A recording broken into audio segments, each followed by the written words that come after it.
שלום לכולם וברוכים הבאים לעוד צלילה שלנו לחומרים. היום אנחנו נכנסים לעובי הקורה של המדריך לקריאת ביטקוין 2025. ננסה להבין את העולם הזה, שהוא קצת מורכב, של קריאת מטבעות דיגיטליים. כן, זה עולם מרתק. אז בוא נפרק את זה. מה אנחנו רוצים להבין היום? בעצם, מה הופך מכשיר קריאה לאיכותי ב-2025? מה השיקולים המרכזיים? ואיך ניגשים לזה נכון, לפי המדריך כמובן? אז כן, נתחיל מהיסודות. המדריך מצביע על כמה דברים שהם ממש קריטיים. הראשון זה קצב ההש. כמה מהר המכשיר פותר את הבעיות המתמטיות האלה. שזה בעצם הכוח חישוב שלו. בדיוק. אבל, וזה אבל גדול, מיד אחרי זה באה היעילות האנרגטית. וזה אולי אפילו יותר חשוב היום. יעילות, את מתכוונת לכמה חשמל הוא אכל? בדיוק. אבל המדד המדויק זה ג'אול לטרה הש. כלומר, כמה אנרגיה אתה משקיע לכל יחידת חישוב. וכאן המדריך מדגיש משהו חשוב. עלות החשמל היא קריטית. כמה קריטית? המדריך נותן ממוצע של 7.12 סנט לקילוואט שעה. אם העלות קופצת נגיד ל-10 סנט, אז מכשירים שהם פחות יעילים, נגיד מעל 21 ג'ול לטרה הש, הם פשוט הופכים כמעט לא רווחיים. וואו, אז יכול להיות מכשיר סופר מהיר, אבל אם הוא זולל חשמל, אתה בעצם מפסיד כסף. לגמרי. המדריך אפילו נכנס לפרטים של כמה שווים 3 וואט של יעילות. ומסתבר שזה יכול להיות אלפי דולרים לאורך חיי המכשיר. זה לא מותרות, זה הכרח. אז יעילות היא שם המשחק.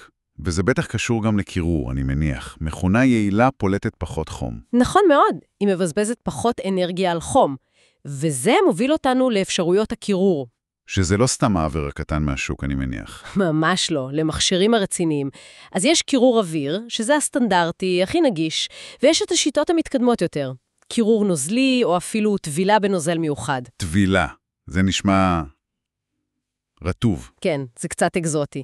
השיטות האלה הרבה יותר יעילות, מאפשרות למקסם ביצועים, אבל הן דורשות תשתית. תשתית מורכבת, יקרה ולפעמים חשמל תלת פאזי.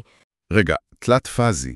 זה לא משהו שיש לכל אחד בבית. זה נשמע כמו משהו לתעשייה. בדיוק. אז רוב המשתמשים הביתיים, או קוראים קטנים, כנראה ילכו על קירור אוויר. וזה גם משפיע על האסטרטגיה. הרוב, אתה יודע, לא קוראים לבד. הם מצטרפים לבריכה, פול מיינינג. הבריכות האלה, שכולם תורמים כוח חישוב ומקבלים חלק יחסי. כן. זה נותן הכנסה יותר יציבה, יותר צפויה, אולי קטנה יותר כל פעם, אבל קבועה. אבל יש גם נקרא להם זהבי הבדידות, אלה שקוראים סולו. המדריך מדבר על הביטקסים הקטנים האלה. נכון, הביטקסז. הם מעניינים. קטנים, יעילים יחסית לגודלם, צריכת חשמל נמוכה. הם בנויים לקריית סולו. אבל פה נכנס האימור. הימור. למה הימור? כי הסיכוי שמכשיר כזה קטן ימצא בלוק שלם לבד הוא אפסי כמעט. זה כמו לוטו. אוקיי.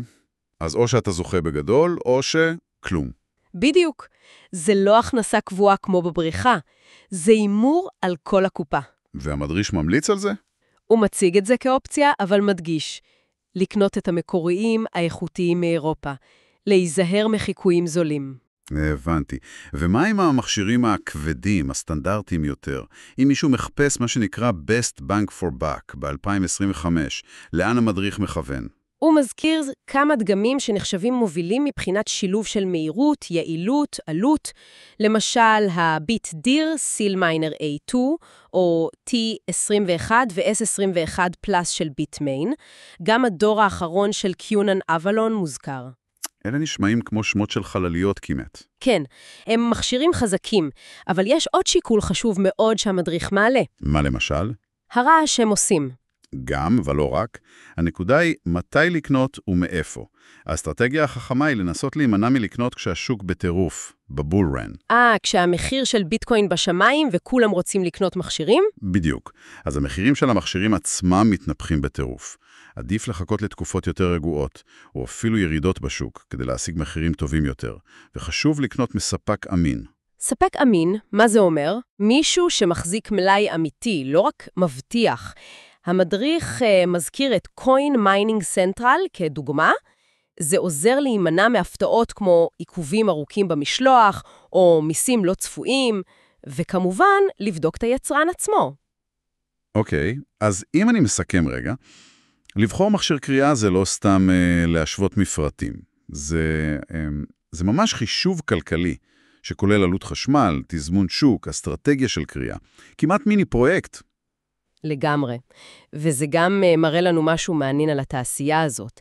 איך תהליך שהוא כולו דיגיטלי, כמו קריאת ביטקוין, תלוי כל כך בדברים פיזיים, אנרגיה, חומרה, ואיך זה כל הזמן דוחף את הטכנולוגיה לקצה גבול היעילות. נכון. ומחשבה אחרונה ככה למאזינים שעלתה לי מהמדריך. האסטרטגיה הזו של לכרות ולהחזיק, mine and hold, כלומר לא למכור מיד את מה שקרית, אלא לשמור בתקווה שהמחיר יעלה. זה מעלה שאלה מעניינת, לא? כמה מההצלחה שלך תלויה בבחירה החכמה של המכונה היעירה הזאת, וכמה זה בעצם הימור נטו על העתיד של הביטקוין עצמו? לגמרי, נקודה למחשבה. זה איזון עדין בין טכנולוגיה לאמונה בשוק.